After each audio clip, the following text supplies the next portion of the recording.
Quand on se demande ce qu'un disciple doit faire dans son assemblée, comment peut-il y être un membre actif? Eh bien, presque instinctivement, la réponse vient comme une récitation liturgique.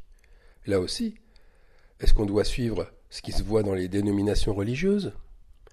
On attend d'un chrétien généralement qu'il annonce l'Évangile à l'extérieur du bâtiment et qu'il participe à la vie de son assemblée et à son fonctionnement. Ainsi, un membre actif pourra être sollicité pour l'accueil des nouveaux venus, pour la louange, la musique, le chant, le placement des fidèles, la distribution de tracts ou des recueils de chants, la gestion du matériel informatique, la sonorisation ou encore l'assistance aux prédicateurs. Il pourra également participer aux campagnes d'évangélisation, à la distribution ou à la vente de brochures, ainsi qu'à la préparation des repas lors des agapes. Le livre des Actes, comme les différentes épîtres, ne renvoie à aucune organisation spécifique, ni aucun rite, à part celui du baptême et du Saint-Esprit. Dieu a établi un ordre dans les ministères, et c'est ce que Paul explique dans la lettre aux Éphésiens, à partir du chapitre 4, versets 11 et 12. Dieu a donné des ministères comme apôtres, prophètes, évangélistes, pasteurs et docteurs, pour le perfectionnement des saints, en vue de l'œuvre du ministère et de l'édification du corps de Christ. La notion de membre actif dans la Bible n'a pas vraiment de similitude avec ce que les différents courants chrétiens considèrent d'important aujourd'hui. Examinons de près l'église de Thessalonique, qui est encensée de louanges pour son zèle dans la foi. Nous rendons continuellement grâce à Dieu pour vous tous, faisant mention de vous dans nos prières, nous rappelant sans cesse l'œuvre de votre foi, le travail de votre charité et la fermeté de votre espérance en notre Seigneur Jésus-Christ devant Dieu notre Père, en sorte que vous êtes devenus un modèle pour tous les croyants de la Macédoine et de l'Achaïe. Alors, quoi de plus judicieux que de prendre exemple sur cette église modèle pour élucider ce que les rédacteurs de cette épître considèrent comme ce qu'est un membre actif. Dans cette épître, le souhait fort, c'est le suivant.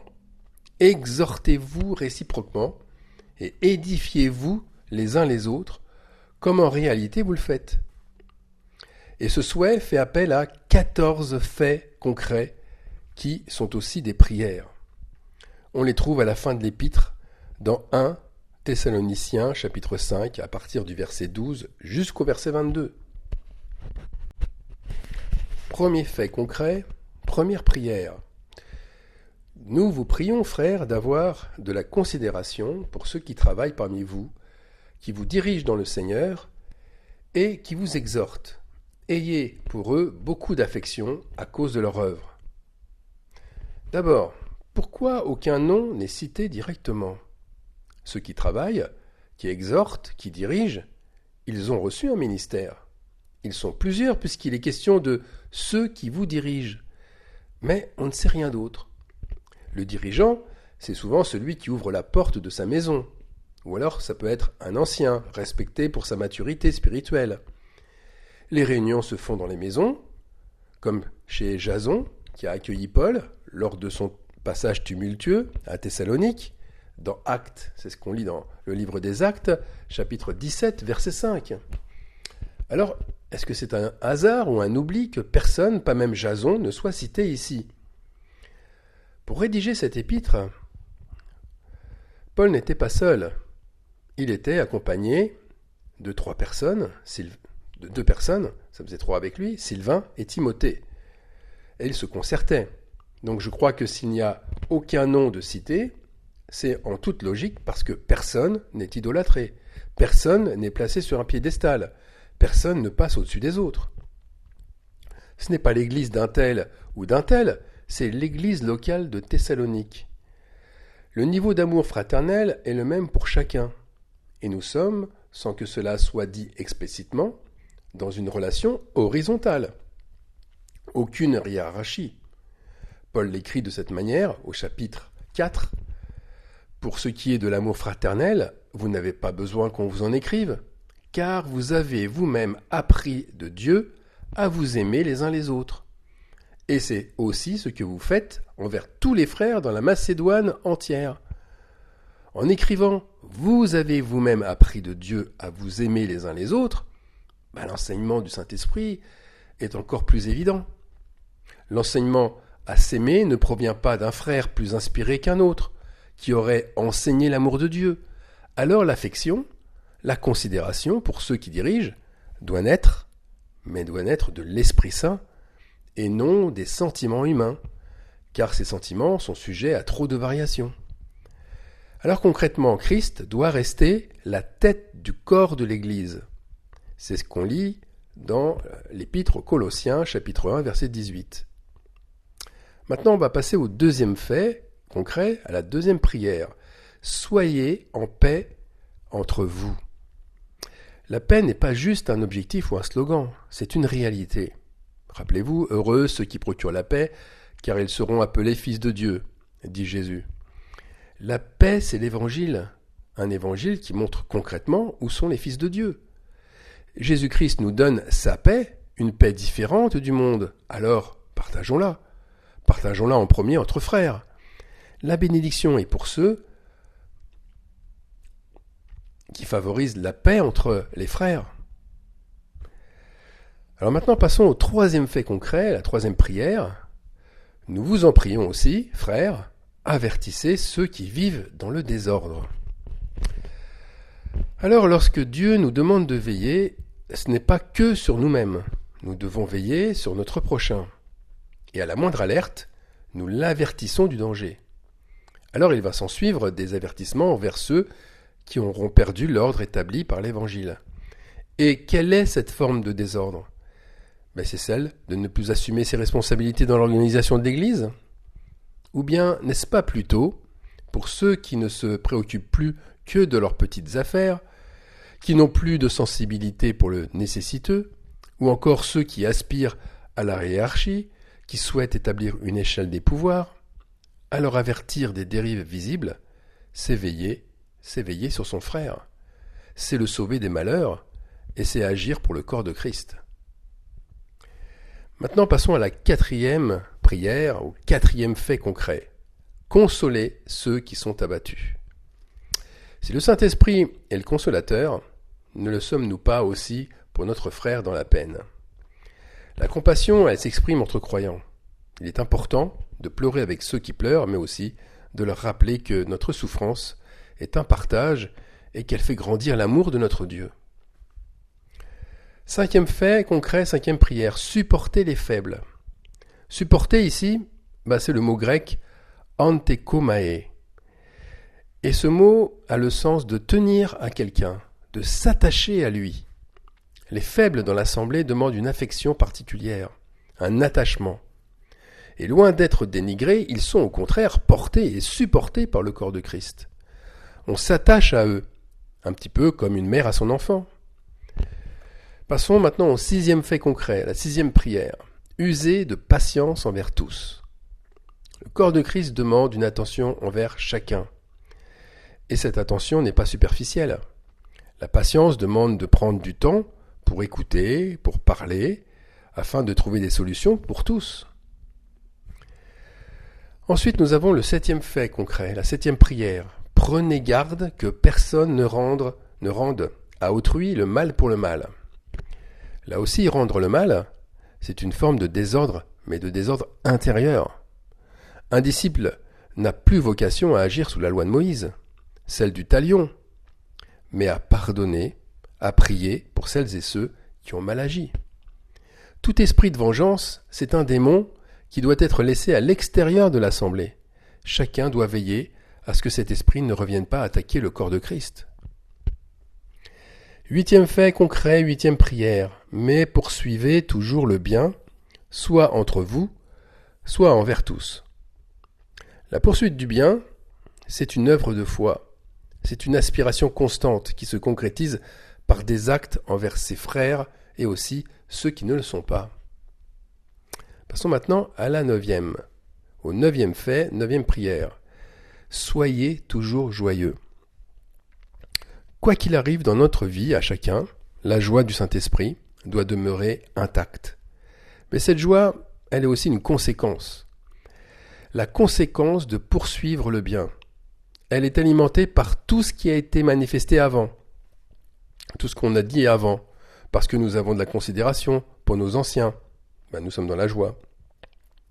Parce que nous sommes en paix avec tous. Nous sommes dans la joie. Parce que nous consolons. Nous avons de l'attachement pour les faibles. Nous rendons le bien à la place du mal. Nous usons de patience. La joie, c'est la conséquence naturelle de ce que nous faisons pour le corps de Christ. Maintenant, il y a le 10e fait concret, la 10e prière, prier sans cesse. Ce 10e fait n'est pas un fardeau, comme le présentent tellement d'églises, parce qu'elles mettent justement une obligation presque impossible pour celui qui croit. Ce n'est donc pas un commandement, c'est une aspiration à être dans un état de prière constant. Et nos pensées, nos intentions, nos questionnements, nos réactions doivent constamment passer par le filtre du Saint-Esprit. C'est se garder d'agir mal, mais c'est aussi garder l'autre d'en faire autant. Passons au 11e fait concret, à la 11e prière, qui est de « Rendez grâce en toutes choses, car c'est à votre égard la volonté de Dieu en Jésus-Christ. » Alors l'année dernière, j'avais fait un message sur ce 11e fait. Et j'en avais conclu que la grâce de notre Seigneur s'exprime par chacun de nous qui sommes membres du corps de Christ. Et si cette grâce se voit dans la dans la relation que nous avons avec autrui, alors nous rendons grâce en toutes choses. Rendre grâce, c'est exercer le plus grand don que nous avons reçu de Dieu. Et c'est sa volonté que nous agissions en communion avec lui. 12e fait concret, 12e prière. N'éteignez pas l'esprit.